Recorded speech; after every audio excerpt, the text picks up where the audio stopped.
It's been a really tough week for Jeb Bush. Marco Rubio, I think even he admits now, got the better of him in the debate this past week. On Friday, we learned that a very prominent billionaire who can raise a lot of money went and backed Marco Rubio. I spoke with Bush right after the CNBC debate. Here's what he said. A friend of mine, Ana Navarro, just said on our air that she's feeling glum tonight because of the performance that you had and the performance that Marco. How do you win them back? I'm running for President of the United States. I'm running with heart. I'm not a performer. If they're looking for an entertainer-in-chief, I'm probably not the guy. Ben, I'm going to throw it to you. Is Jeb Bush toast? No, he's not toast. But an essential part of the debates, to be able to get to your substantive policies, is to be able to master the performance arts of the debates. So Governor Bush needs to do that.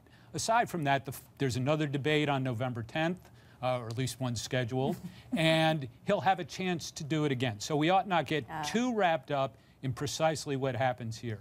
But beyond the debate, just in terms of the campaign, look, he was supposed to be the front runner. He was supposed to have the money. He was supposed to be the juggernaut, and he's not. You always want to exceed expectations in Iowa and New Hampshire. They've done a terrific job of setting the expectations game where they can do that. Bush has a content problem. He has a content problem. He's not talking about anything that animates the American people. He's failed on immigration reform. He's backed off on so many critical things. He's not a problem solver, and it's showing, and he's losing. Well, people have natural constituencies and issues that they are known for. And Bush has a problem in addition to kind of being the guy in the middle on all of that. It is about timing. He is an establishment Republican. This is an outsider year. The nominee is going to be an outsider. It is not going to be Marco establishment. Rubio?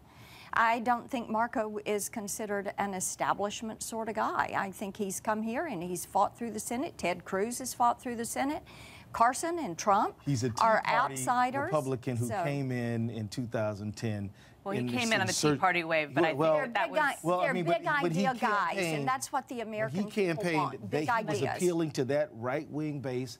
I think he's not a mainstream Republican at all. Neera, I just want to say that I have heard from a lot of Democrats privately who say that they are most concerned about Marco Rubio in a head-to-head with Hillary Clinton for lots of reasons, but mostly just the generational. It's Barack Obama all over again. I think that could really play both ways. I think immigration is a great issue, and in a moment where people are yearning for authentic candidates who really say what they believe, this is a challenge for Marco Rubio. He had a position where he was a leader on immigration reform, working across the aisle, thinking it was going to help him probably win an election.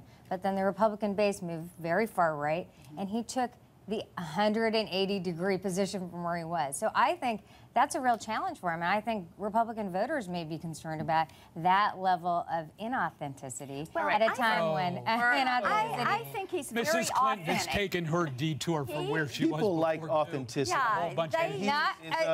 Marco Rubio, no, he is not a flip-flopper. What he has said is he realizes you have to do this incrementally, and you have to work through one issue at a time. Do you think he can get the nomination with his immigration I think that Marco Rubio could get the nomination just as it could be Trump or Carson or Cruz.